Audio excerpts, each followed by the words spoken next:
Hello everyone, welcome to Engineering Archives. Let's look at our second practice problem for this chapter. So the question says, resolve F2 into its components along the U and V axes and determine the magnitude of these components. Resolve F1 along the U and V axes and determine its components.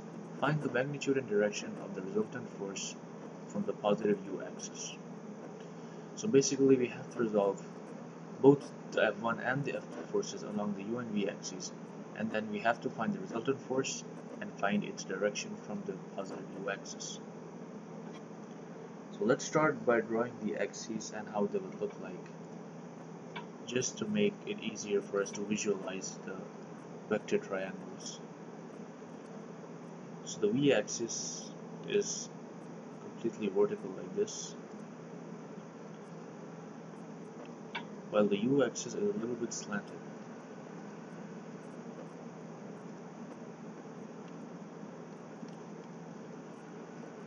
And the angle between the U and V axis in this quadrant is 105 degrees, while in these quadrants the angle is 75 degrees.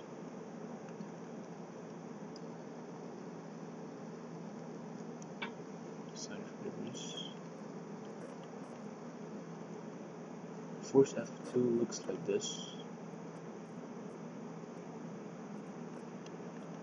while the force F1 looks like this.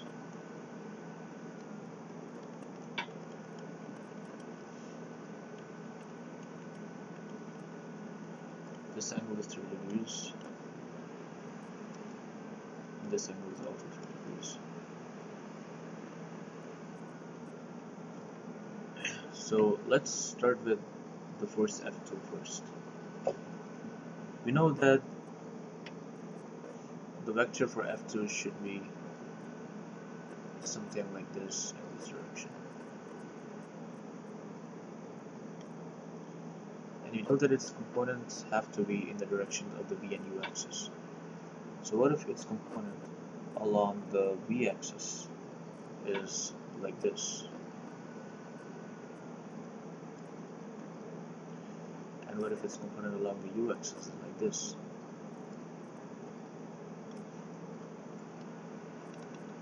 So this is F2U, while this is F2V. We know this angle from the question, which is equal to 30 degrees.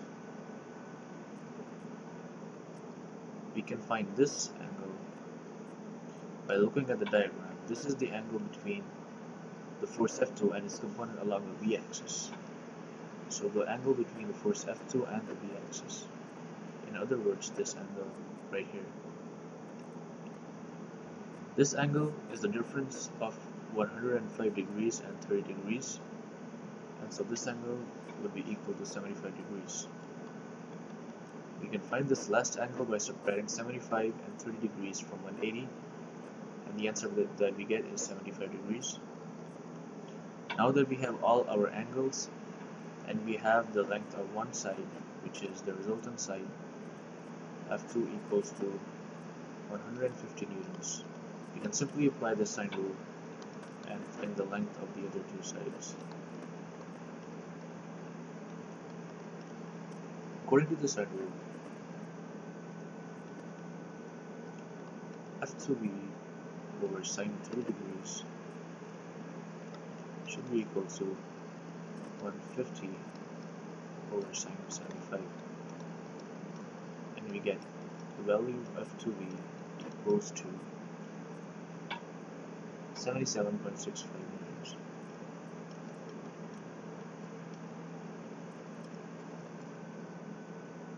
Similarly, applying this sine rule for the other component, we get F2U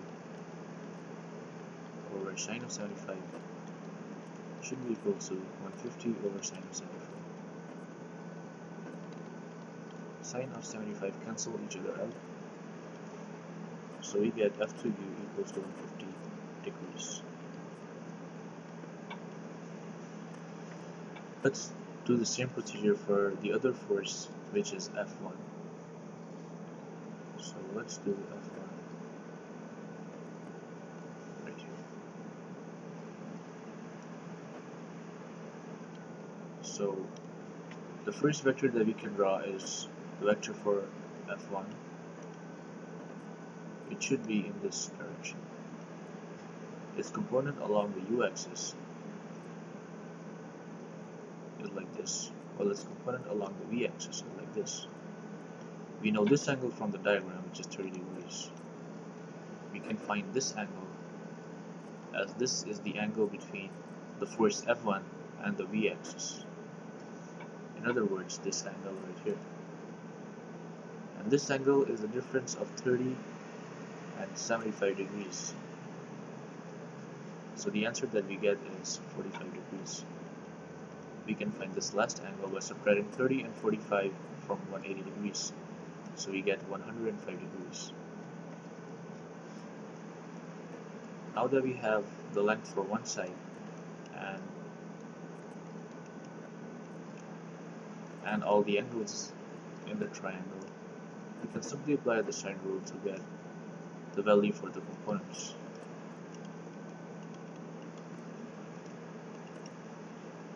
So according to the sine rule, F1 u divided by sine of 45 degrees should be equal to 250 over sine of 105 degrees.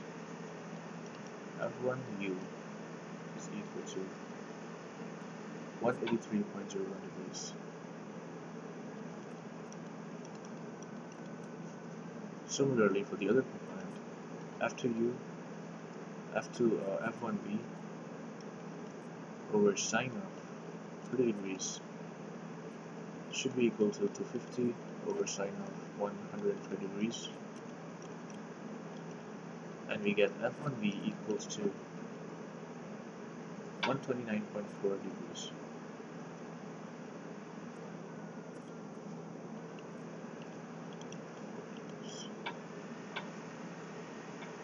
So before we move on to find the magnitude of the resultant force and its angle from the positive u-axis, we should first draw the directions. This is a step that we should have done in the beginning, but since I forgot, I'm going to do it now. So the direction for the axes that they have given us,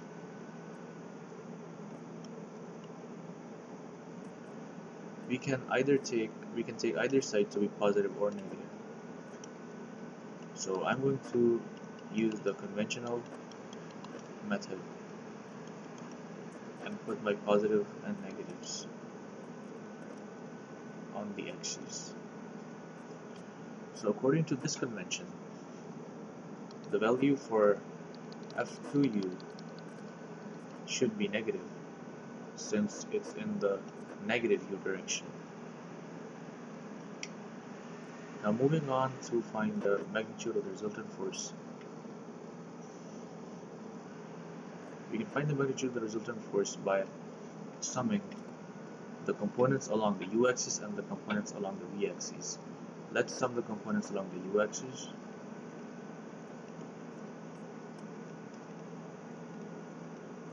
For both forces. So F1u plus F2u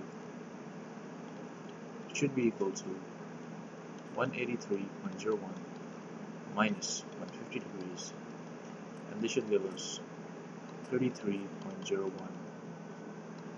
newtons. Now summing the components along the v-axis,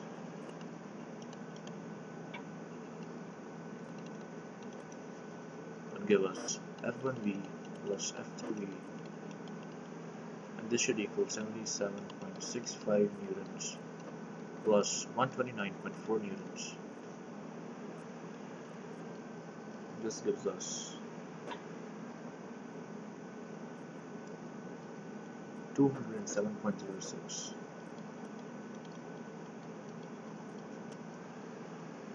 Now to find the resultant, we can't use the resultant formula that we used for axes that were perpendicular, since these axes are not perpendicular. So we are again going to use the vector triangle to add these two components, resultant components, for the resultant force. So the component along the u-axis would be like this, while the component along the v-axis will be like this. And the resultant would be like this. We know the angle between the u and v axes in this quadrant, and this angle is 105 degrees.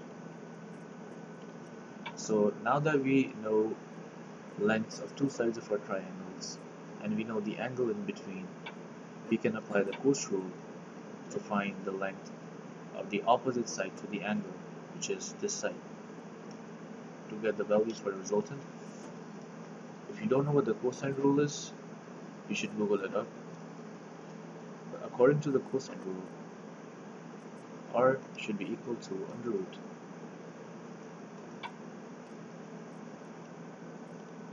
(207.06) whole squared plus 33.01 whole squared minus 2 times 33.01 times 207.06 times cosine of 105. So this is all under the under root.